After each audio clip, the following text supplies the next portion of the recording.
is not doing all that it can do to help people, then the system is wrong and needs to change.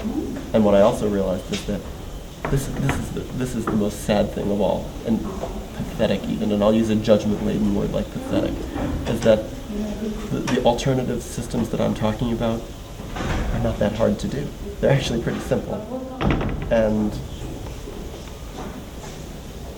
the systems that we do have in place now are incredibly more complicated, more expensive, more traumatizing, more damaging, and get worse results. So it's like when I weigh simpler, cheaper, healthier, easier, more humane, more loving, more respectful, versus more expensive, more complicated, more traumatizing, worse results, more side effects, shorter lifespans for people, more brain damage for the people who go through the conventional system.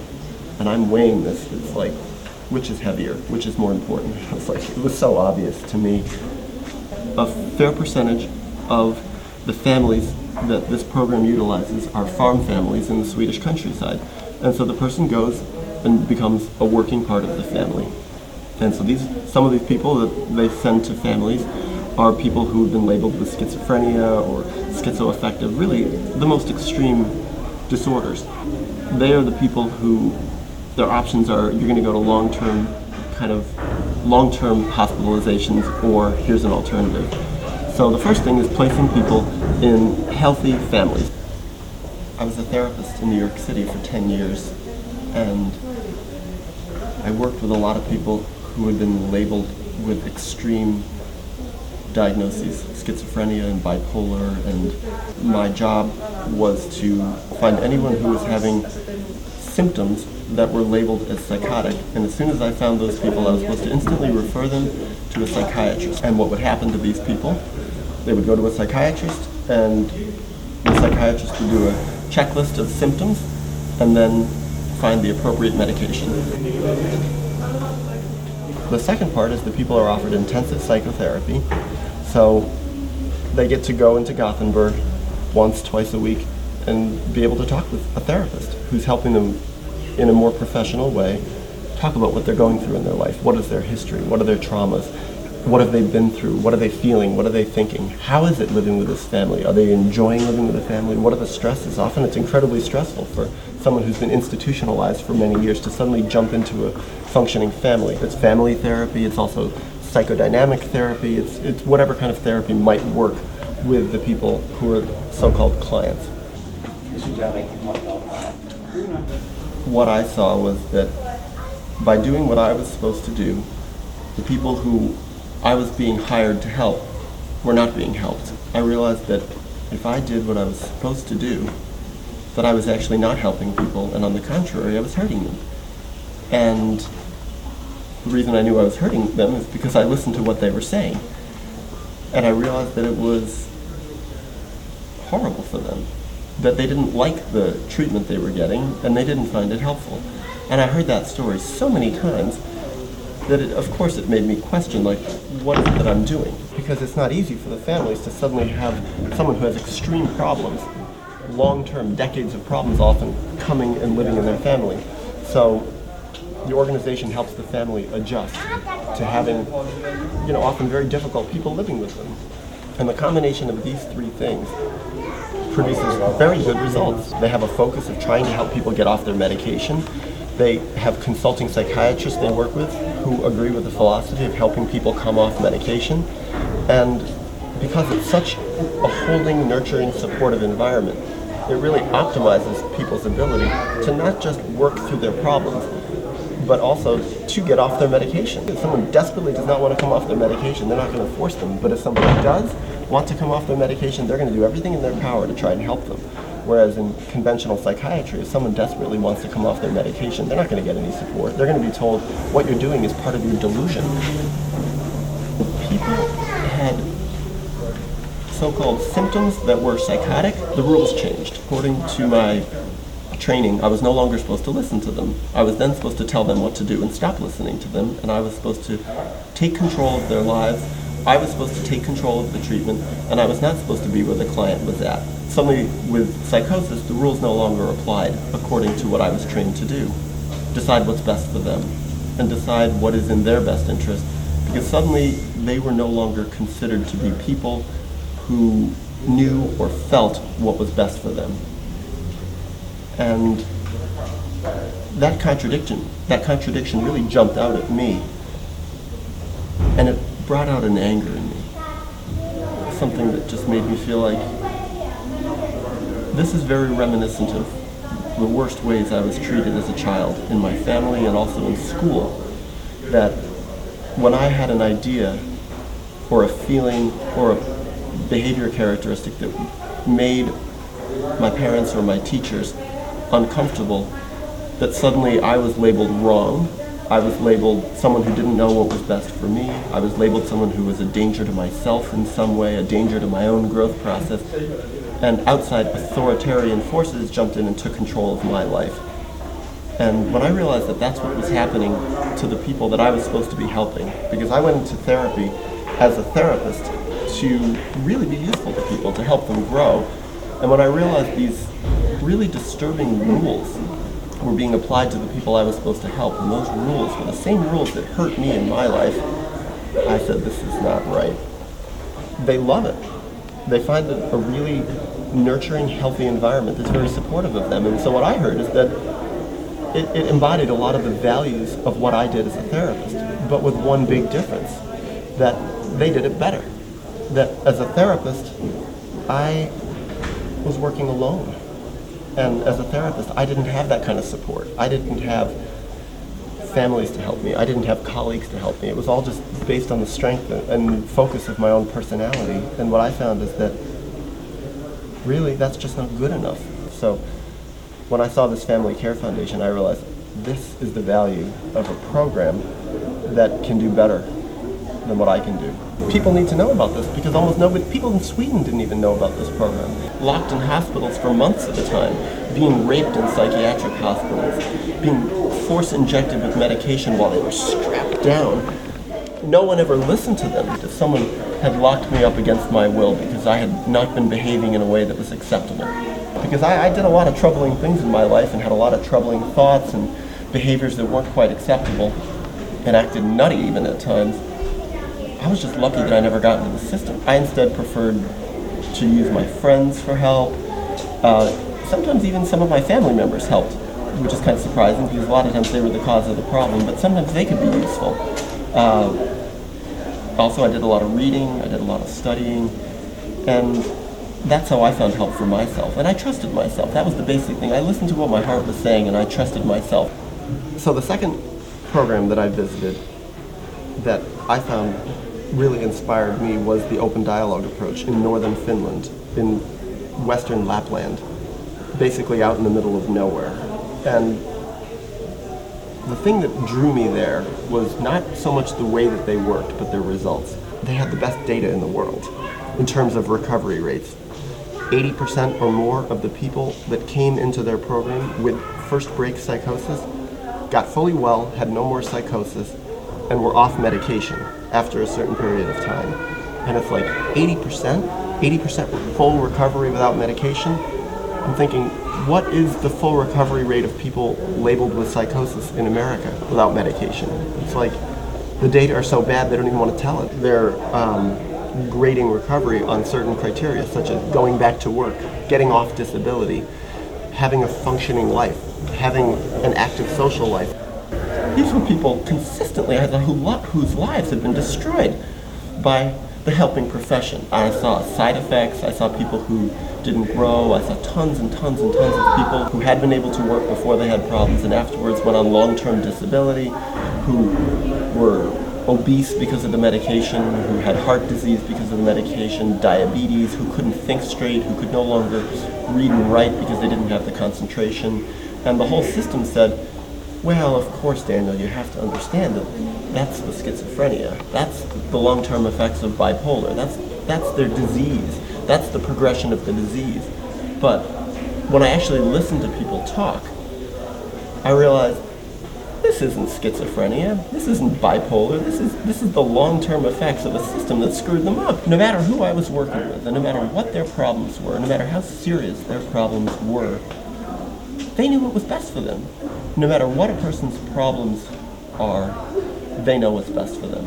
And I'm going to respect that. And so right away what happened to me is that put me in conflict with the entire system that was licensing me to work. All the conflict that I had working within a very disturbing system gave me a fantastic education, because also I suddenly felt on a very personal level how incredibly oppressive the psychiatric system was. But what I realized by watching them is their program was based on principles. And I like that. They had values and principles. And those principles were pretty simple.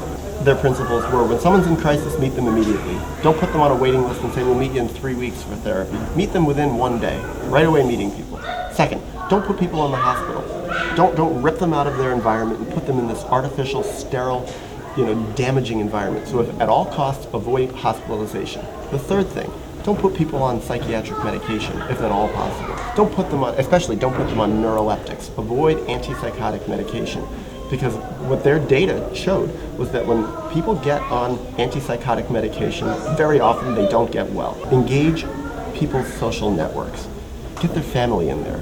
Find out whoever's important to this person, their boyfriend, their girlfriend, their husband, their wife, their children, their parents, their friends. Their conception of this thing called psychosis is it's not something residing in an individual's brain. It's a problem with social relationships, it's a problem with our social history, it's a problem with traumas.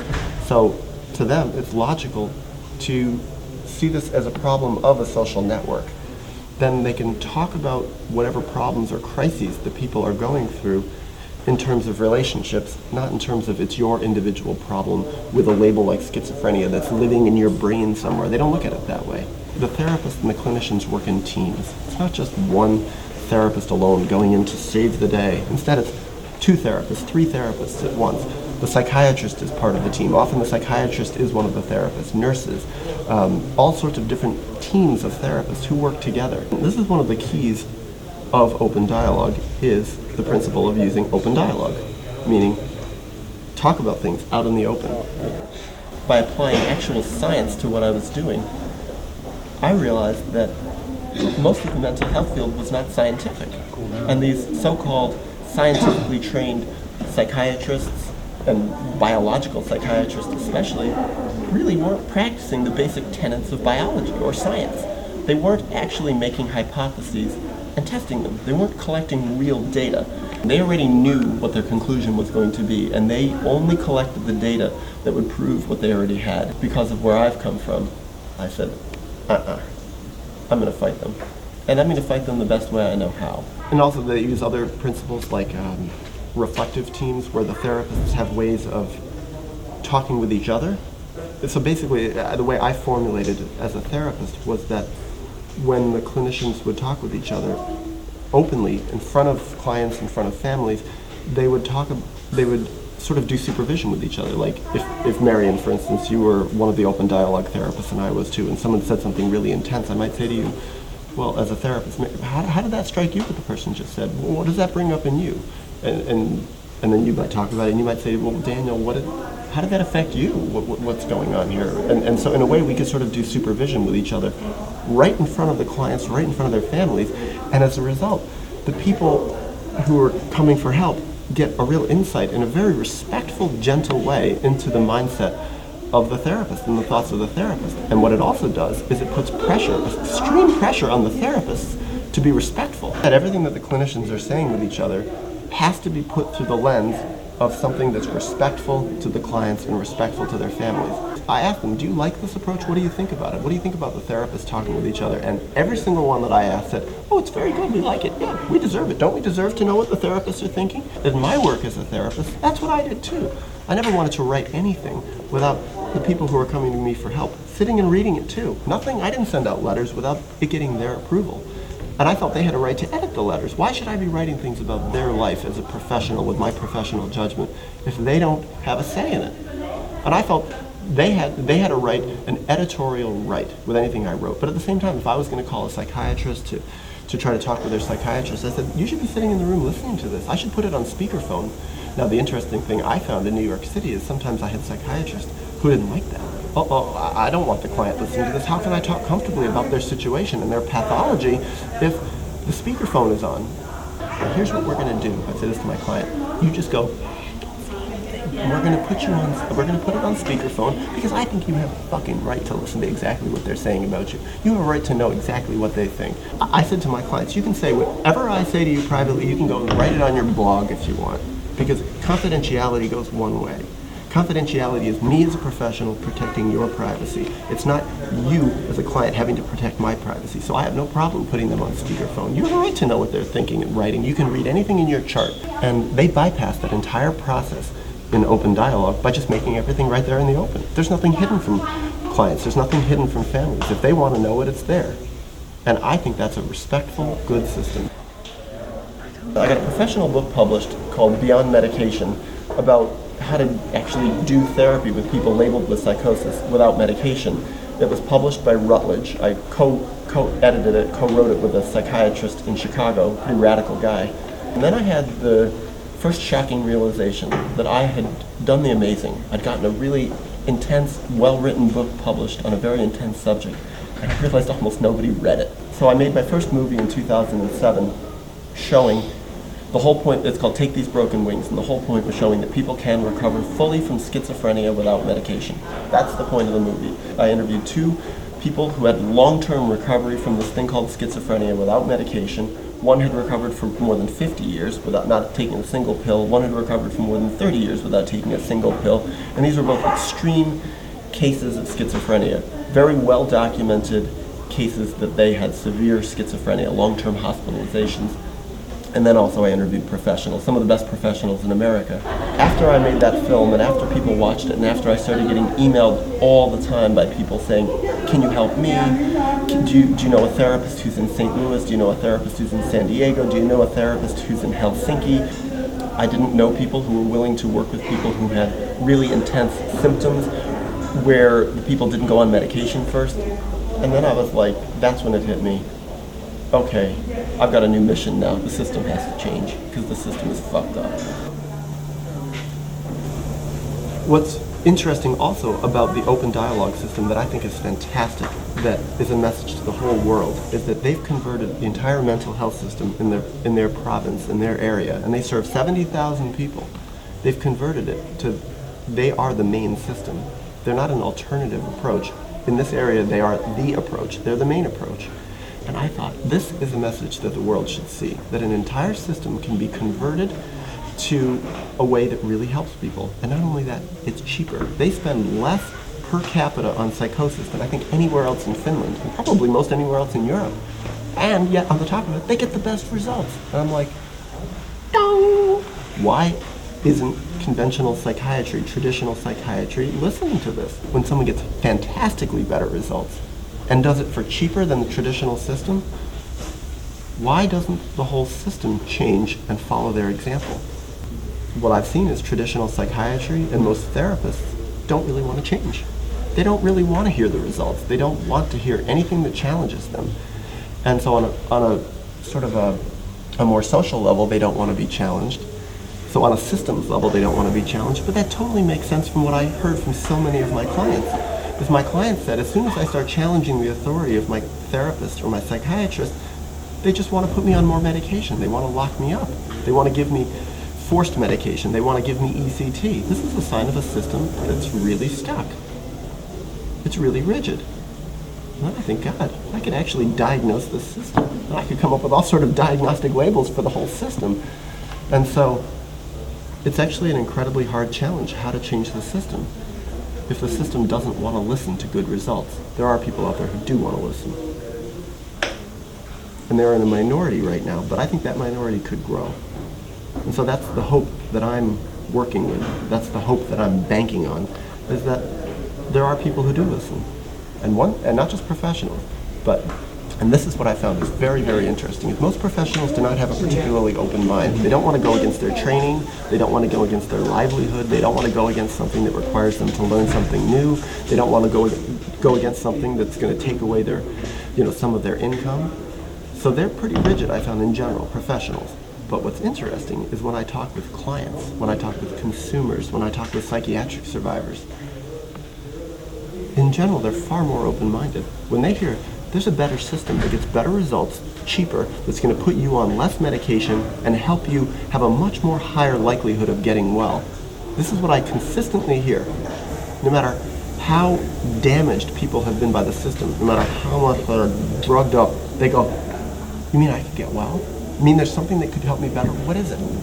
And that's why my experience so far has shown me that where is the real strength in changing psychiatry? I don't think it's going to come from professionals. I think, yes, professionals can help, but I think the real strength is coming from the people who have been in the system. That there's an obligation for people within the system to organize, to become stronger, to become wiser, to be able to express themselves better, to get their own data, their own research, and to go with the movement. And there is a psychiatric survivor movement. And to me, that's where the strongest hope for change of the system is. It's coming from the movement itself. I spent the whole last year just making 2 films on really fantastic alternative treatment programs that actually do the work. And I did it not just to show, again, that people can recover from these extreme situations, things that get extreme labels, and that they can recover without medication. I also made it to show that these kind of programs are a viable possibility in the modern world. The alternative systems that I'm talking about are not that hard to do. They're actually pretty simple. And the systems that we do have in place now are incredibly more complicated, more expensive, more traumatizing, more damaging, and get worse results. So it's like when I weigh simpler, cheaper, healthier, easier, more humane, more loving, more respectful, versus more expensive, more complicated, more traumatizing, worse results, more side effects, shorter lifespans for people, more brain damage for the people who go through the conventional system. And I'm weighing this. It's like, which is heavier? Which is more important? It's like, it was so obvious to me. So that's my motivation now, how to spread the message and how to change the whole system.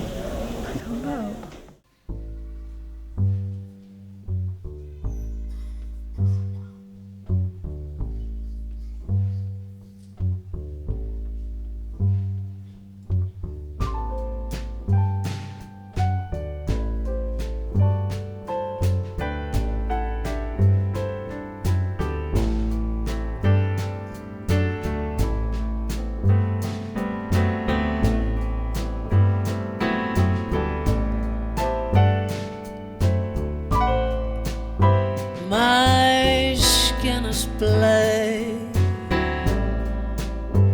my arms alone,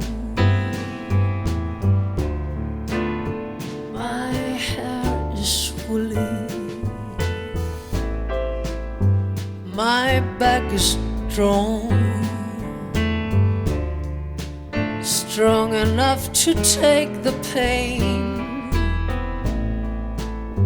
inflicted again and again. What do they call me? My name is not Sarah. My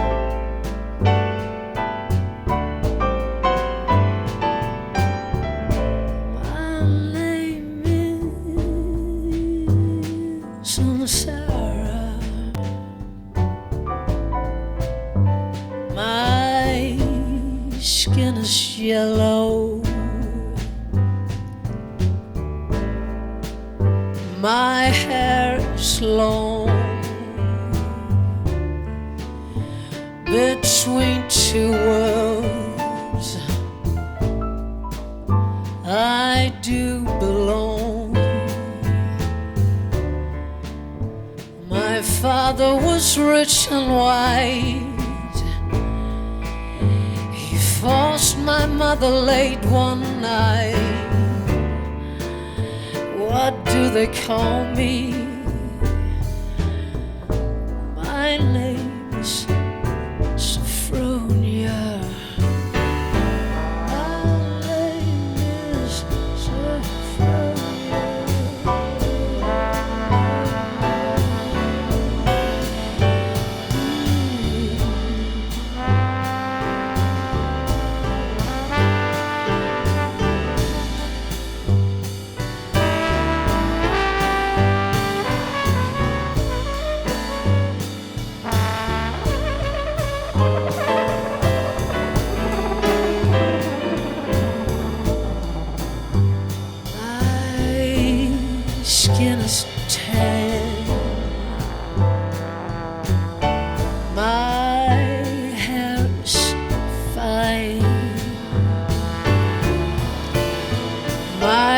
hips invite you.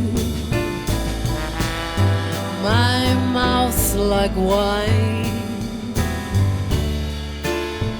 Whose little girl am I?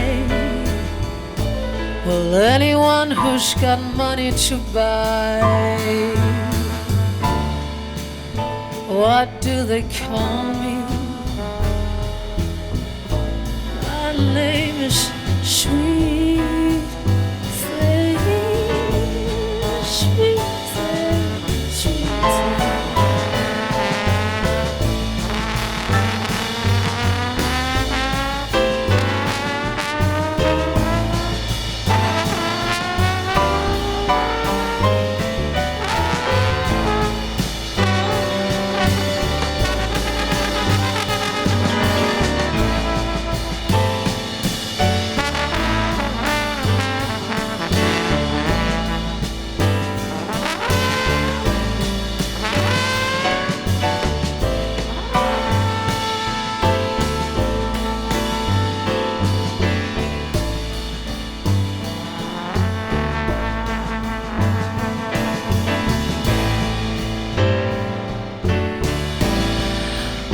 My skin is brown and my manner is tough. I kill the first mother I see. My life has been rough. I'm awfully bitter these days, because my parents were slaves. What do they call me? My name is PJ.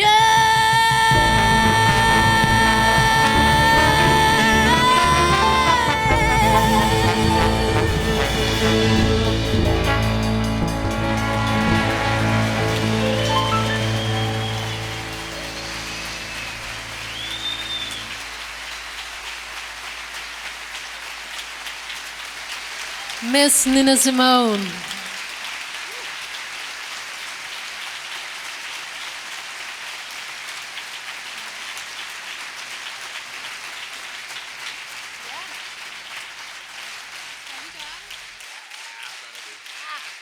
Prøv lige her. Jeg skal lige... Hey, jeg glemte at introducere bandet. Det er jo ikke så godt. Det er jo sådan noget, man gør, når det er jazz. Og nu er... Vi har Mads Hyne på trombone.